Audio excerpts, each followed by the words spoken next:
I am knocking the out of the competition, regardless of age. I literally can't wait to look across the ring and give him a death stare. But what if he knocks you out? Mike Tyson has come once again with another annihilating response, and it's targeted at none other than the problem child. It's another round of insults and responses between Mike Tyson and his most recent and upcoming opponent, Jake Paul. It's nearly becoming a norm in the build-up to the Mike Tyson versus Jake Paul bout that Jake Paul drops the insults, while Iron Mike Tyson makes a more damaging comeback. And neither of the two fighters is relenting, as Mike Tyson has just dropped some harder words for Jake Paul. Let's get right in.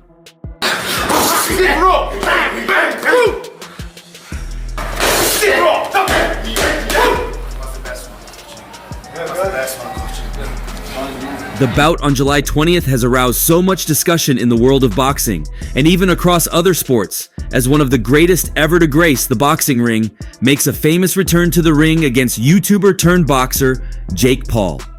Many past and present professionals of the sport and combat sports generally, commentators, supporters, and other professionals in other sports have shared their take on the match. Regardless of the negativity surrounding the bout, many professionals like Tyson Fury have spoken about it positively, claiming it was a good one for boxing. And to spark more responses, both fighters have been coming up with the most unexpected actions in the build-up. A match that had been earlier thought to have a relatively silent and friendly build-up became a spectacle of chaos and heated arguments once the photo shoot was done and the match was announced. Day 3, Mikey, your hands can't hit what your eyes can't see. Whoop.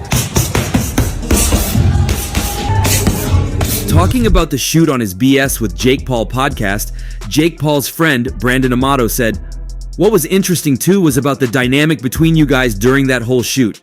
In the past, you and Mike have been friendly, but you weren't friendly the whole time.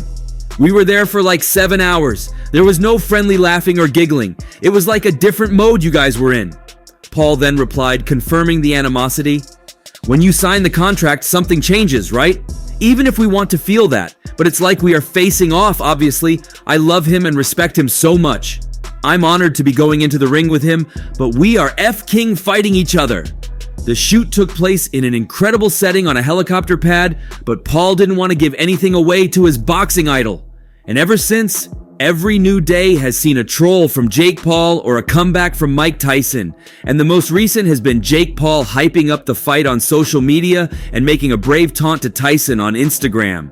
The YouTuber Turner boxer showed off his training footage, but it was the caption on Instagram where the damage was done. Captioning the training footage, Jake Paul wrote, "I'm gonna bite your ear off, Mikey." Clearly, this was a direct reference to Tyson's infamous bite on Evander Holyfield in 1997. The feud that was induced by the bite fight between Mike Tyson and Evander Holyfield had been buried for over a decade. But perhaps because it happened when Jake Paul was just 5 months old, he had been bringing up memories of the ear bite repeatedly. First, in his announcement video. Then, in another social media post where he was seen biting a plastic ear while showing a fellow with an injured ear as well. The most recent one is his most recent Instagram post, where he posted a video of himself training for the July 20th bout. In the video, he was seen saying, "Day 3, Mikey, your hands can't hit what your eyes can't see." However, it wasn't the words of the problem child that caused so much problems. Rather, it was the caption of the post. Following Paul's taunt of Tyson's ear biting of Evander Holyfield, Mike Tyson indirectly responded with his next post on Snapchat, where he posted a picture of him getting put through his paces with the caption, "Everyone has a plan till they..." For those that recollect, this was surely a nod to one of his most memorable quotes about getting punched in the face. He also shared a snap of him hitting the pads with trainer Rafael Cordero with the text, "All eyes on me." However, while those were indirect responses, Mike Tyson has come at Jake Paul with a very direct response. His response was as brutal as it could be. He said, "You are so sick of saying you would bite off my ear. I'd burst your skull if you do anything close to that." Tyson seemed to have prepared a perfect plan to attack Jake Paul, but with the recent move from Paul, he claimed to have changed his mind. "You just had me rethink my decision on how to beat you. I would break your front teeth first. And when I'm done, I'll hit you till you collapse. I'd send you to hell to learn manners." Tyson then handled talk about a topic that's been a talking point for weeks. He picked it up and trashed it like it meant nothing. He spoke about the staggering age difference between himself and Jake Paul. However, he saw it in a very different light from everyone else. The baddest man on the planet said, "I know I'm 30 years older than you, idiot, but I'm gonna beat your heads off like I was 35 and you were 5. That's still 30 years, isn't it? But Tyson wasn't done. He still had a little more to say. "I will leave a mark on you that you won't forget for the rest of your life. I will make you my girlfriend. And you know what that means? You're a goner." Mike Tyson's response seems so extreme when compared with Jake Paul's statements, however. Many feel Jake Paul is deserving of all he's got from Mike Tyson and are very hopeful that Iron Mike Tyson becomes the first ever boxer to beat Jake Paul and knock him out as early as possible. On this, a fan said, "You've knocked out these guys in the first round. Karma would have its way on you against Mike Tyson. You'd also be knocked out. Your first knockout will be worse than you ever imagined, and gladly, you've chosen to get it from the one who's best at it." However, that wasn't the only fan that had words for Jake Paul. However, many other fans were lined in the comment section saying, "Tyson's gonna win by homicide in the first round. In loving memory of Jake Paul, may his soul rest in peace." Compare that to Mike Tyson's training. If Jake didn't die, it's scripted. God, I hope Mike sends him to retirement. You won't be able to bite him in his ears when you're knocked out cold. I feel like I could take on Jake Paul, and I haven't worked out in months. Another quipped in the funniest and most unexpected way. R.I.P. Jake Paul, 1997 to 2024. Gone too soon. It's sad you had to go this way, but you've learned a lesson for your next life. Stick to YouTube. One other funny fan fired a shot at Jake's mom saying, "It's hard for a mom to lose her son at such a young age." With a frustrated emoji, a fan said, "You're hyped about trying to knock out a 50-year-old? Fight a current top-ranked fighter in your weight class, then talk." Also commenting on Jake's disrespect was former British professional boxer Carl Martin Froch. He has also called out Jake Paul for what he has described as disrespectful comments ahead of his fight with Mike Tyson. Again, the American internet sensation is set to face off against the ex-world heavyweight champion in a glamour bout in Texas this summer, and he has hidden nothing about his naughtiness and mannerlessness. Only 10 fights into a professional career, former Disney child star Paul, 27, is set for the most publicized night of his life in the ring so far. Meanwhile, his opponent Tyson, 57, is out to prove that age is no barrier as he prepares to don his gloves for just the third time since his official retirement back in 2005. It appeared that British ex-boxer Froch is now backing the baddest man on the planet to roll back the years at AT&T Stadium in July.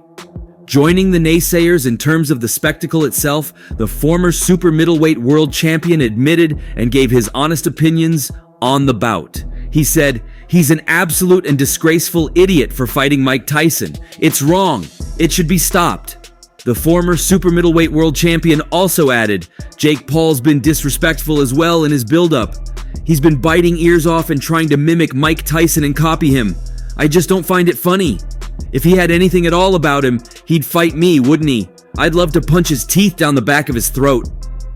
Myself, would I say I'd stop him? I'm not so sure I'd stop him. He's a big lump, he's bigger than me, heavier than me, but every single time me and Tony Bellew sparred, I was always given away. The Nottingham-born ace did not specify what comments from Paul had gotten under his skin during his rant, but he pinpointed instances where Jake Paul was mimicking the famous incident that happened on June 28th, 1997, between Mike Tyson and Evander Holyfield. However, the YouTube celebrity did address the consternation surrounding the fight on a recent episode of BSW/Jake Paul Show, acknowledging, "I am biting off a lot." He also added while speaking on his podcast, "This is definitely the toughest, most savage, lethal opponent regardless of age, because power is the last thing to go. But the reaction and reception of it is insane. I almost can't even believe it. So very surreal and very, very grateful for all of that. We're going to see." Either way, Paul backed himself to withstand the challenge posed by the man once known as the baddest man on the planet, adding, "I want to see how hard he hits. Mike, I really want to see, bro. Let's see all the legends, the myths, because you're Iron Mike Tyson," he said, as he vowed to bring the fight to his opponent. "But I have an iron chin. People know that. I take shots." I think people are underestimating me for being able to deal with his power, and that's something that's going to make it interesting," he continued as he talked up his own credentials ahead of the bout in Texas.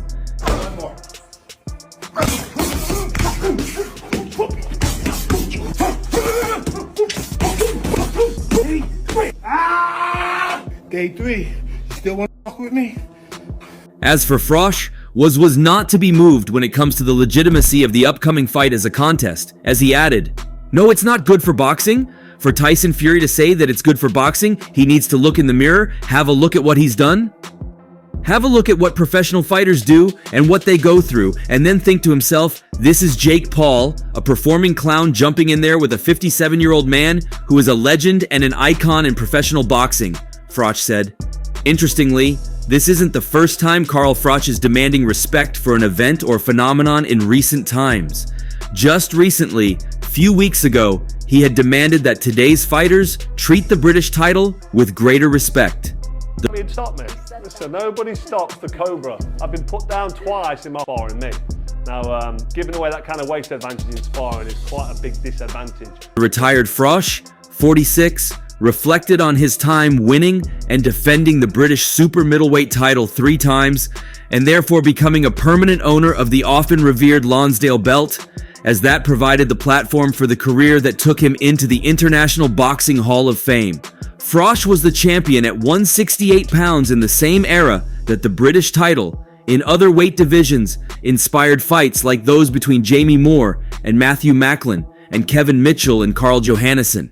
But almost 20 years on, he doesn't believe that his generation's successors recognize its true value. "I don't think enough people appreciate what the British title does for your career in terms of experience and being in fights that really mean something. If you've got that belt, I wanted to keep the belt. It's got so much history and has quite a few names on it. To have that and say, I'm now in the history books and I defended it 3 times, Froch said.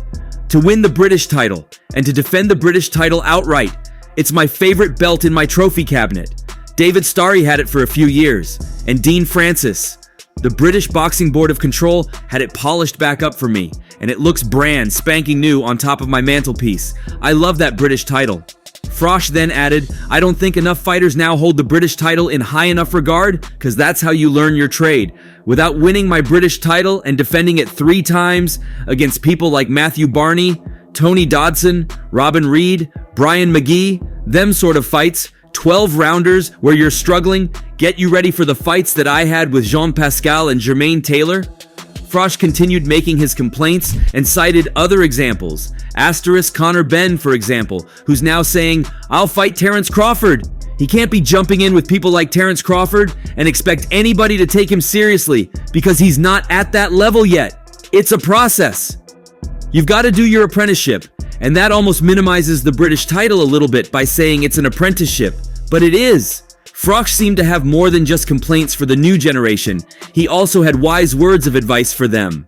The foundations of becoming a man in the professional game. You go from being a contender to be a serious operator within professional boxing if you can win that British title. Everyone who has world title aspirations. If you can win that British title and defend it, you're cementing yourself as somebody who's firmly going to go on and have a chance at winning a world title.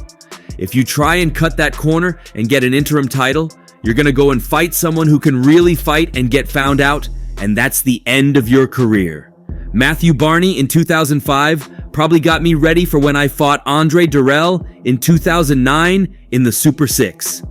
Tricky, horrible, leaning away and trying not to get hit. Survival mode. All that experience from being a British champion before I stepped up to world level. That was rounds of experience in the bank. Sparring is the closest thing you can get to fighting, but it's not anything like fighting. The British title for me is my favorite belt. It's close to my heart. I thank Robert Smith and the board for always remembering who I am. Carl Martin Froch is a British former professional boxer who competed from 2002 to 2014 and has since worked as a boxing analyst and commentator.